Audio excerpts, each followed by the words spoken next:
Welcome to this new video about Galant schematas. I'm Riccardo, a musicus practicus, and today we're gonna talk about the quiescenza.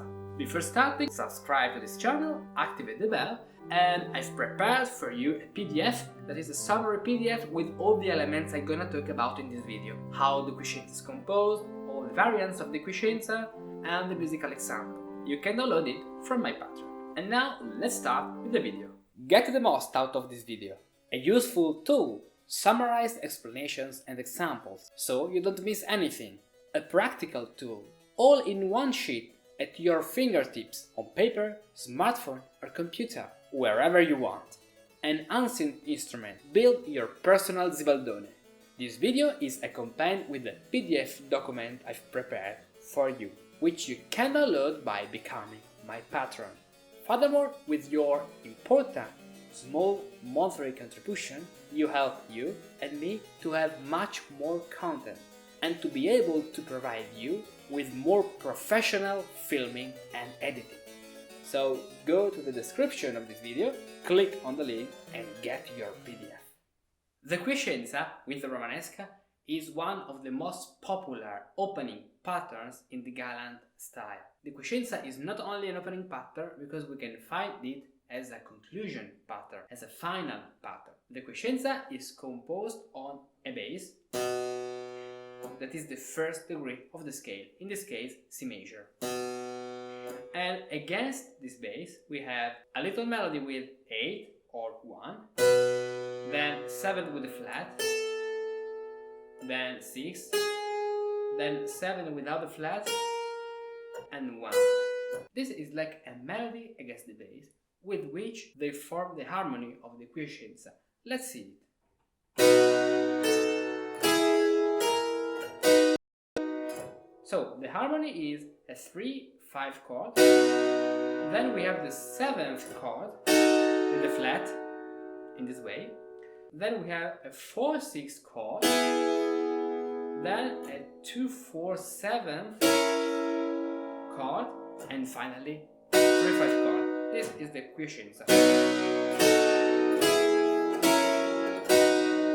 This melody is important because if we keep this melody in our mind, we can play a quiescenza in other positions. For example,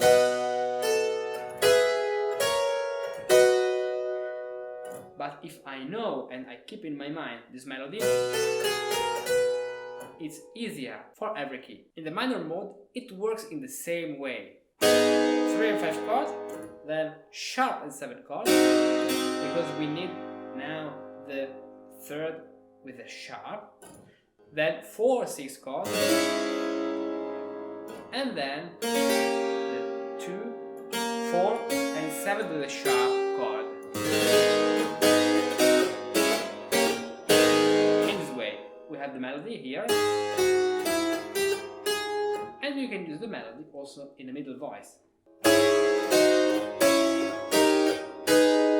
In this way, as you can see, we have the harmony of the first degree, the harmony of the 4th degree, and the harmony of the 5th degree.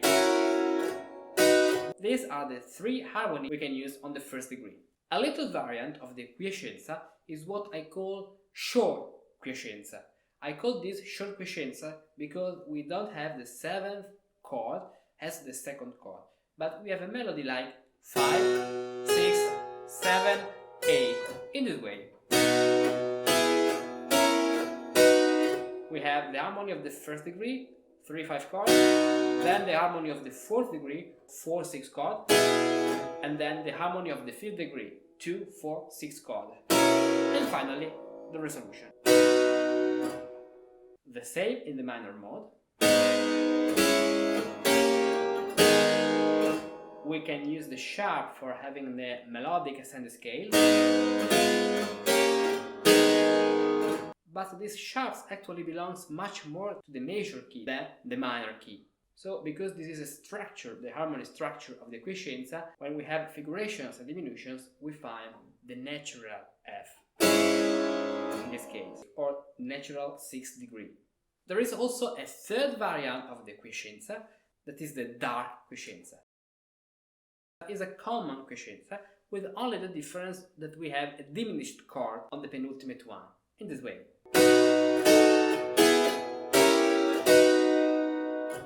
One, seventh with a flat, then 4/6 chord here, 6. Now at this point, instead of 2, 4, 7, we have 2, then 4, then flatted 6, and then 7. And the last chord, the same in minor. Diminished 7th, and the final chord. Let's see now some examples from the musical Galant repertoire. The first example is from Johann Sebastian Bach's Well-Tempered Clavier, second book, first prelude in C major.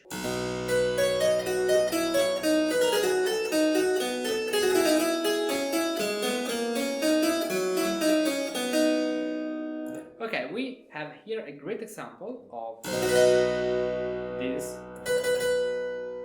1, then 7th, then 6, then 7th, and then final chord. So 7th, then we have the 4/6 chord,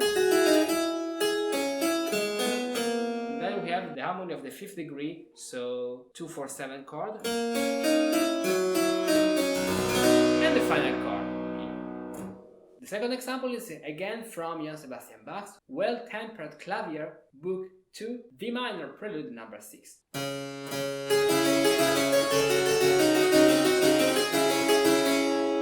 This is an example of a short quiescenza. In this way, 3/5 chord,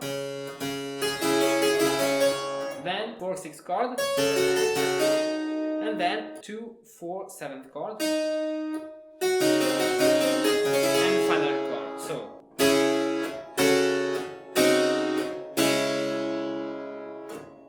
another example of the short quiescenza is the second prelude of the first book in C minor.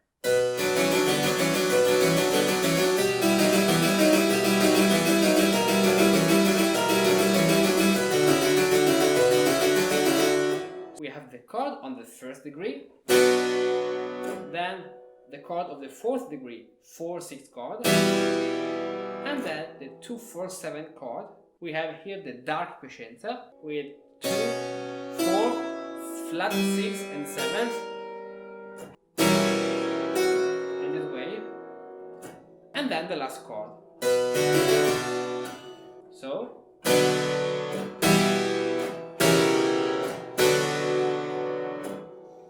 another example as opening quiescenza by Johann Sebastian Bach is the 14th invention in B flat major. Listen to it.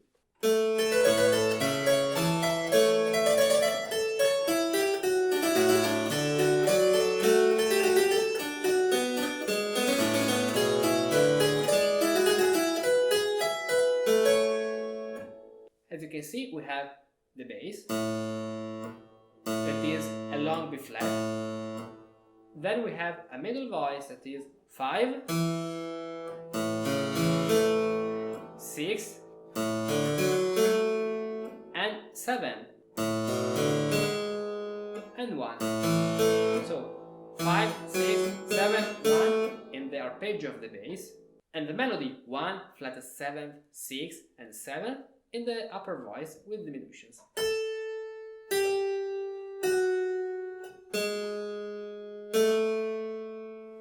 Here we have like a combination of the quiescenza plus the short quiescenza. Another example is from a sonata by Scarlatti, the 250.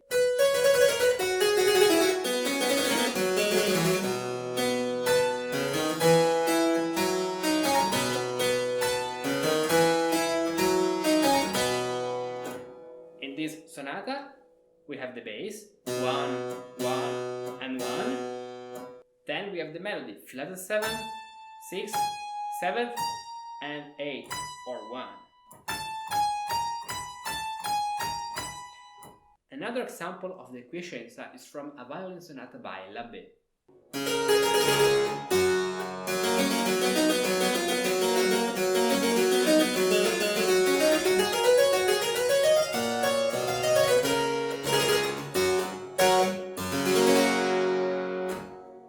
In the Galant style, we find the quiescenza sometimes at the end with a repetition. As you can see, we have 2 times the quiescenza. And then, this is typical of the Galant style.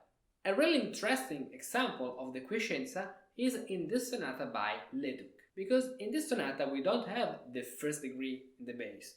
We have the melody in the bass and a counterpoint in the upper voice, but the bass has the same melody of a quiescenza, so the sound and the function of this piece is pretty similar to the quiescenza. Let's listen to it.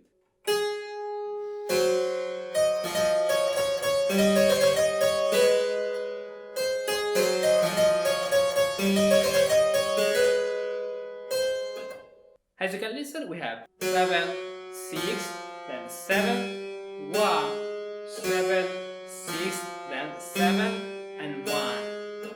2 times, typical of the Galant style, has an ending quiescenza.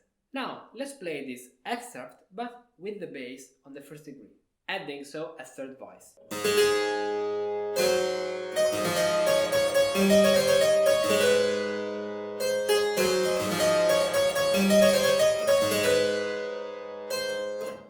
It works, so in this case we have an underlying first degree bass. Here an example from a sonata by Mozart. Let's listen to it.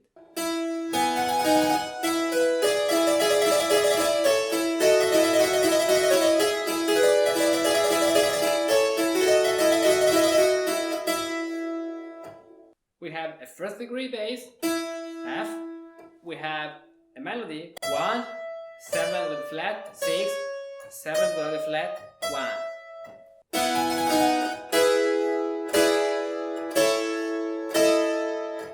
Second time.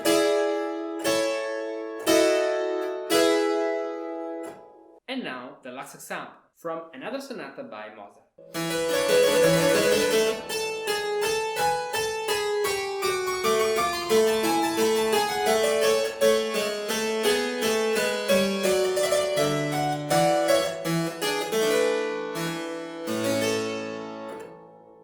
In this example we have the bass, B flat, then we have a middle voice with the other notes of the quiescenza that are the 7th degree, then we have the 6th and the flat 6 chromaticism, and then the 7th one. So in this case the melody doesn't have any note of the quiescenza, they are all in the left hand.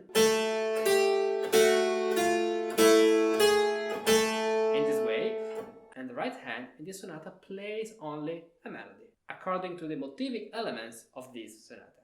If you have been watching this video up to the end, I bet you too are fascinated by the world of partimenti, improvisation and historical composition.